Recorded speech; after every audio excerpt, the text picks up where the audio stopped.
आइए जानते हैं श्री गोस्वामी तुलसीदास जी की यह महान रचना श्री रामचरितमानस कालांतर में कैसे एक कालजयी कृत बन गई, एक कालजयी रचना बन गई।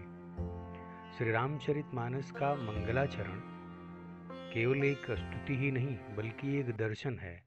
तुलसीदास जी ने बालकांड की शुरुआत में 7 श्लोक कहे हैं।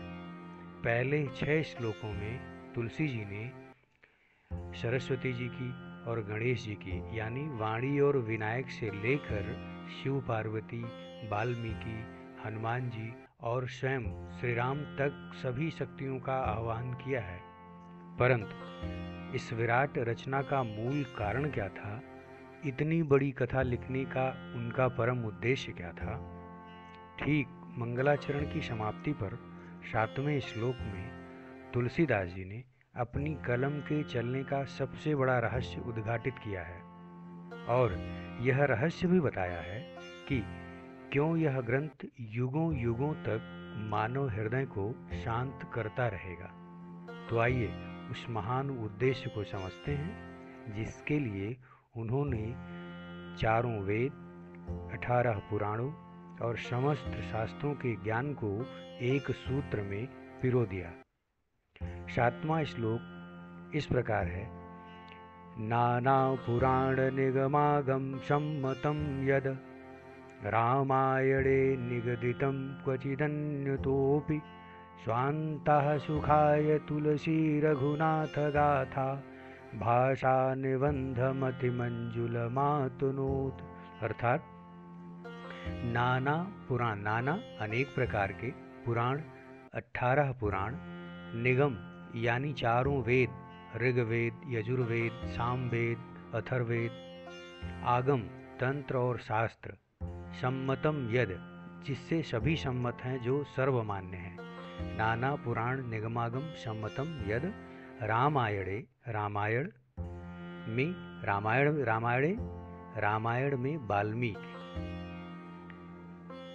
निगदितम कहा गया है, वर्णित है, क्वचि कहीं कहीं, अन्यतोऽपि अन्यत्र भी और जगहों पे भी। तो ये हुआ रामायणे निगदितम क्वचिदन्यतोऽपि। फिर है स्वान्तः सुखाय तुलसी रघुनाथ गाथा। स्वान्तः सुखाय अपने हृदय के सुख के लिए तुलसी गोस्वामी जी, रघुनाथ गाथा रघुनाथ जी की कथा, श्री राम जी की कथा।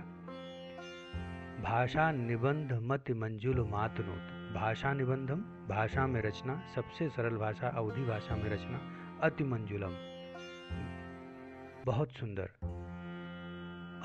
अति मंजुलम मातनोत विस्तृत करता हूँ, फैलाता हूँ, रचना करता हूँ। गोस्वामी जी कहते हैं मेरी यह रघुनाथ कथा उन चारों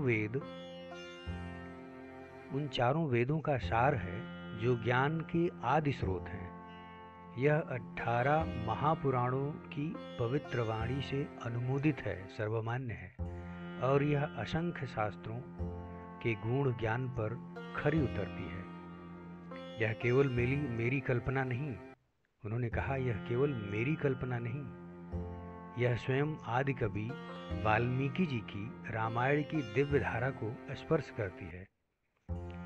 ऐसी महान, ऐसी सर्वसम्मत, ऐसी सनातन कथा को तुलसी किसी लोभ या प्रसिद्धि के लिए नहीं रच रहे, बल्कि वह तो इसे स्वान्तः सुखाय अपने अंतःकरण के परम सुख के लिए, अपनी आत्मा की शांति के लिए प्रभु चरणों में समर्पित कर रहे हैं। इसलिए उन्होंने इस राम गाथा को भाषा निबंध अर्थात उस समय की सरल और सुंदर लोक भाषा अवधि में अति मंजूर, अत्यंत मनोहर रूप से संसार के समक्ष रखा है। यह एक भक्त का अपने आराध्य के प्रति शुद्ध, निस्वार्थ और आत्मसमर्पित प्रेम है।